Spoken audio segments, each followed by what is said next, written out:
एक सुपरस्टार से, trending superstar से। ये देखिए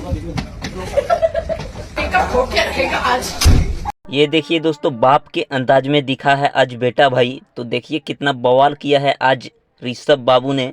दोस्तों आप सभी को बता दूं कि ऋषभ बाबू ने एक नया ब्लॉग चैनल बनाया है भाई, जिस चैनल का नाम है ऋषभ ब्लॉग 27। भाई आप लोग सब्सक्राइब जाके कर सकते हैं और ऋषभ बाबू का पूरा वीडियो भी देख सकते हैं। तो भाई खेसारी लाल यादव का बेटा का भाई ये ब्लॉग कैसा लगा भाई, आप लोग शुरू में देखे होंगे। ट्रेंडिंग स्टार से स्वागत किया है अपने ब्लॉग में।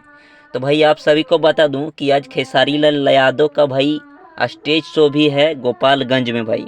तो गोपालगंज के बारे में सभी लोग पूछ रहे थे कि भाई जगह का नाम क्या है।